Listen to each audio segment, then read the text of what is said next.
اور وہ اس کو اپناتا ہی اپناتا ہے، خواہ وہ سوچ سمجھ کر اپنائے کہ ہاں میں اس طریقے کو اپنا رہا ہوں، یا غیر شعوری طور پہ وہ اسے اپنا لیتا ہے اور اسے خود مصنف کو بھی پتہ نہیں ہوتا۔ اب جب ہم نے دیکھا ہے کہ مصنف جو ہوتا ہے وہ انتخاب کرتا ہے، وہ ایک اسلوب کو اپناتا ہے، تو یہ انتخاب جو ہوتا ہے وہ کیسے ہوتا ہے؟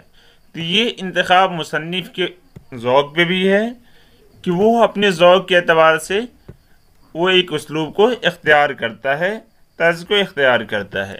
دوسرا یہ کہ موضوع کا تقاضا ہوتا ہے یا صنف کے تقاضے ہوتے ہیں کہ اگر ناول لکھ رہا ہے تو اس کے اعتبار سے ہونی چاہیے، افسانہ لکھ رہا ہے تو اس میں اختصار اور وحدت تاثر ہونا چاہیے، افسانہ ڈرامہ وغیرہ لکھ رہا ہے، داستان لکھ رہا ہے تو اس کے اپنے تقاضے ہیں کہ ما فوق الفطرت عناصر پائے جانے چاہیے، مثنوی لکھ رہا ہے، غزل لکھ رہا ہے تو اس کے تقاضے ہوتے ہیں اور اسی اعتبار سے انسان اسلوب بدلتا ہے۔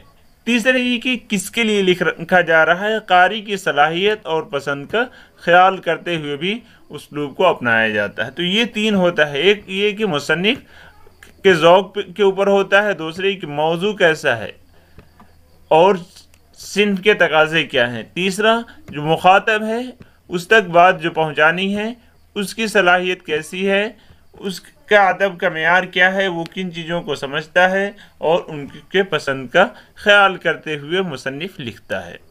اسلوبیاتی تنقید کا کہنا ہے کہ تحریر میں کوئی نہ کوئی ایک اسلوب پایا جاتا ہے، اور یہ بھی ہم نے دیکھا ہے کہ مصنف کے لیے ضروری نہیں ہے کہ کوئی ایک ہی اسلوب مقرر ہے، بلکہ کئی اسلوب کے طریقے ہیں، ان میں سے کسی ایک کا انتخاب کر سکتا ہے۔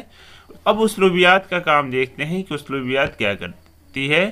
تو اسلوبیات کا کام یہ ہوتا ہے کہ اس کے پاس کئی امکانات تھے، ممکنہ لسانی امکانات ادبی اظہار کے لیے اس کے پاس تھے، ان میں سے کسی ایک کا انتخاب جو کیا ہے وہ کیسے کیا گیا ہے، کیوں اور کیسے کیا گیا ہے، اس کے کیا پروسیس، اس کا عمل کیا تھا، یہ بتاتا ہے اسلوبیاتی تنقید۔ اس کے علاوہ کیا ہے کہ ادبی اظہار کا ان کا جو ہے لسانی خصوصیات کیا کیا ہیں، ان کو واضح کرتا ہے کہ جو تحریر یا فنکار اس کے سامنے ہوتا ہے اس کی لسانی خصوصیات کو نمایاں کرتا ہے۔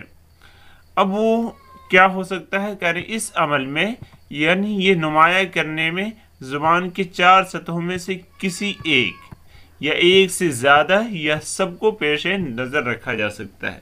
4 سطحیں ہیں جن میں سے کسی ایک کو یا ایک سے زیادہ یعنی 2 یا سب کے سب کبھی خیال رکھا جا سکتا ہے، پیش نظر رکھتے ہوئے اسلوبیات اپنا کام کر سکتی ہے۔ اب وہ 4 سطح کیا ہے؟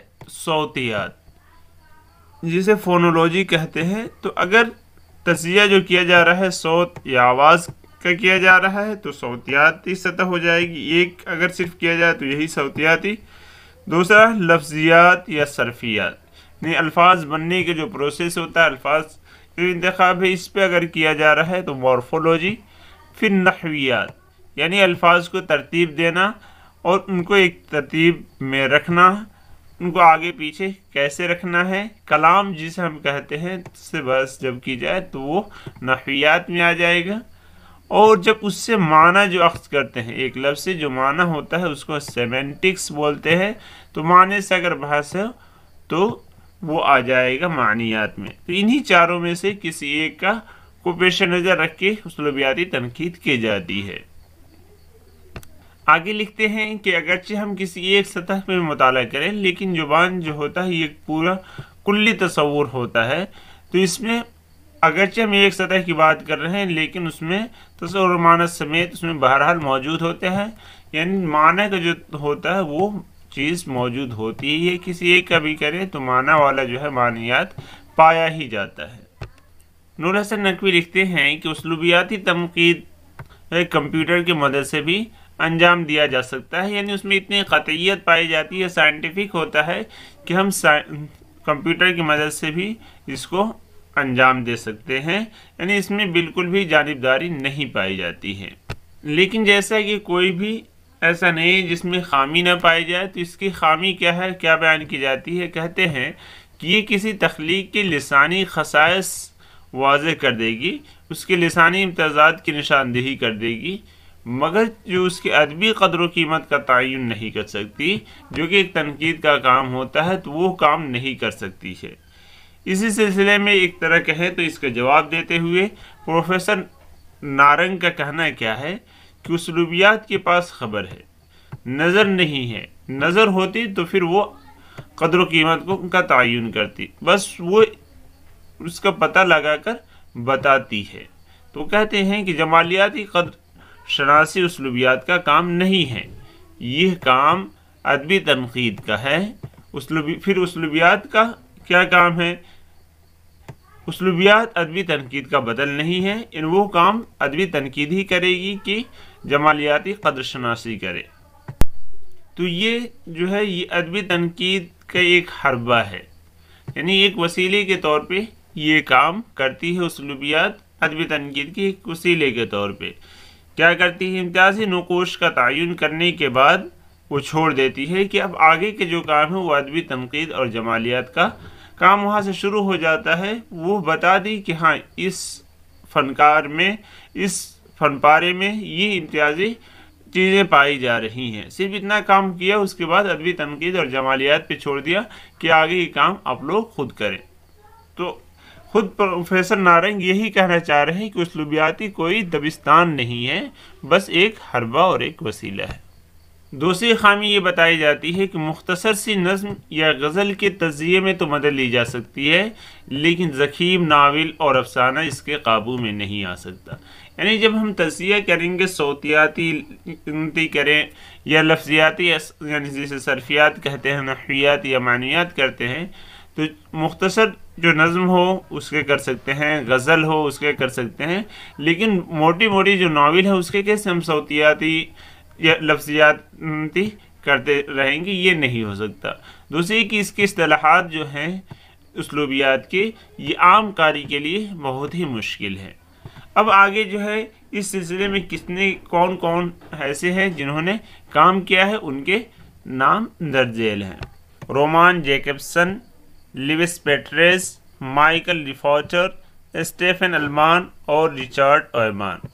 تو یہ انگریزوں کے نام ہیں جو انہوں نے اس پہ کام کیا ہے۔ اردو میں کام کرنے والوں میں صرف اور صرف یہ نام ہے پروفیسر نارنگ کے۔